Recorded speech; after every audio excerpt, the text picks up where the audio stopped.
What's up, guys? Welcome back to the podcast. Here's how to make so much money it feels like cheating. It starts by understanding what is potentially the most powerful tool that we have in the game of entrepreneurship, which is leverage. There's 4 types of leverage that we need to learn how to master. I'm going to give you what those 4 levers are, but then specifically what kind of businesses you can build around those. So they are, in no particular order, labor, which is the work that you do, the time that you put in, or the work that you have somebody else put on your behalf. So this is where everybody starts, right? You do work in exchange for money. Then this is why a lot of people say your time is money, right? It's because that's the only way most people know how to make money. They punch the W-2 clock, and they get their paycheck at the end of the week. So they put in 40 hours, they get X number of dollars out of that. So that's labor. You go and you do work in exchange for money. Next is other people's labor. So this is like a subsection of labor. Either you can do the work or you can have somebody else do the work for you. Now you have employees. Now you have contractors that are working with you.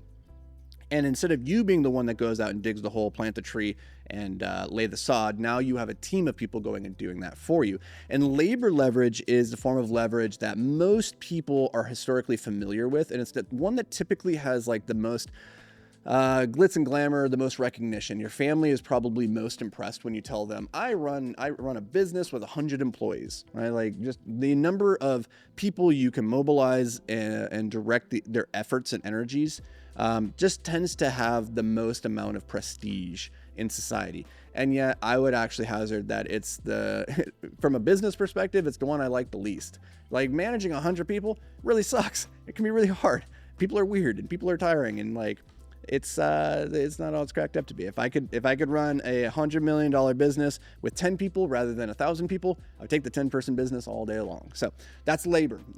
Now, the 2 types of businesses here that you could build is level 1 is selling your time, and that would be consulting. So you could take whatever skill set that you currently have, and then you could go out and moonlight on the side and sell that as a consultant. You go work with businesses, you go work with individuals to take that skill and deploy it in pursuit of somebody else's goals. That's level number 1. That's selling your time directly. Problem is you only have so much time, and unless you have an incredibly high value skill, and I'm talking like a skill where you can go into a Fortune 500 company and help them save $1 billion because you know like financial modeling better than anybody else. Like the problem is you're going to run into this upper limit of how much people are willing to pay you for 1 hour of your time. And so the next level is you go from consulting and selling your own time to now selling other people's times. And you could build an agency around this now, right? And so instead of you being the one that goes and consults with the Fortune 500 company, you built out a McKinsey or a Bain, right? And they go out, your team of consultants go out on your behalf and they do the consulting. Now this is, the size of your business is going to be dependent on how many consultants you can bring in underneath of you, how many people you can train on how to get the result that your system and expertise delivers, right? And so you're going to have a very people-intensive business with an agency, but this can be a really powerful way. Like these first 2 levers or 2 levels of wealth building are very powerful when you're first starting off and you don't have any money, right? Because you can go out and you can consult for free. You don't need to really do anything. You don't have to have an office. You don't have to have any fancy machinery. You just selling your time. Second, with an agency is like, you don't even have to have people in an office these days with remote work. They can all be working from their homes. And so you can really cut down on your overall overhead while still having some pretty juicy margins. But there always comes this operational headache of having to manage a bunch of people. So then that brings us to level 3, which is that you can sell your expertise outside of your time. And you do this through maybe selling a course, right? Like selling the content of what you do. And this is where we use media leverage. Media leverage is my personal favorite because you can, this video is a perfect example of media leverage. I can create this video where I'm sharing my expertise, my lessons learned, having built multiple 7- and 8-figure businesses over the last decade. I can disperse that to you, 1 million different people, without having to sit down and have 1 million different conversations, right? So this is me taking my idea and dispersing it one to many with the power of media. And so you could take whatever that thing was that you were consulting on or that your team was consulting on, you could package that into course content and then distribute it via media. And I love this model because it's incredibly high margin. And if you have a high value skill, but you don't necessarily want to work with people, then this is a do it yourself type of model. You give them the information, you teach them how to fish, and then you leave it to them to figure out the rest. Right? I love that model.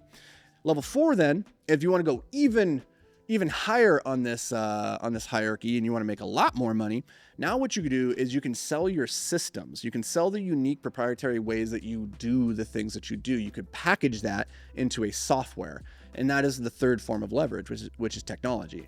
So technology, software in particular, is a powerful form of leverage because you can take this, you can systemize the thing that you do, put it into a process, into an app, into a piece of subscription software that then other people can do and deploy inside their business. So if you have a unique way of accounting in your accounting firm, a unique software that you guys built for your internal purposes, you can then take that, you can repackage it, white label it, and then make it available to everybody else to use. The great thing about this is that you build that product one time, and just like with the course, the media content, you built it once, and now it can be sold a billion times. So the upper limit of how much money you can make when you're selling your systems is practically unlimited, but it does have a bit more of obviously a technical higher overhead. You have to be able to actually create the software and then distribute that. With vibe coding and AI technologies these days, the barrier for that has never been lower, and yet it is still a lot harder than just going and knocking on the door of the salon across the street and selling them on your marketing services as a consultant, right? So there's levels of complexity here. The last level of leverage here that I want to talk about is capital.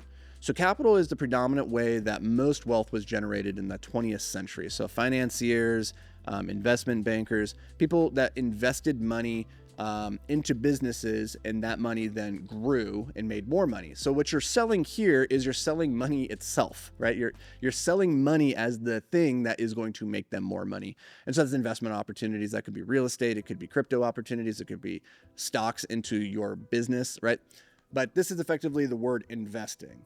And this is now where you have your money making money for you. And once you get to that place, that's a beautiful place to be. But obviously, the only way that you can have money making money for you is to either have money yourself or get other people to give you their money on their behalf to go make money. And that has a very high barrier to entry, whereas the previous four, quite a lot easier to get into. So I do not recommend that you try to start off utilizing capital leverage. I recommend start with your labor, then other people's labors, learn to recruit their labor, and then media and technology. Stack these on top of each other, and it's just a matter of time until you are absolutely crushing the game. And that is how you make money so fast it feels like cheating.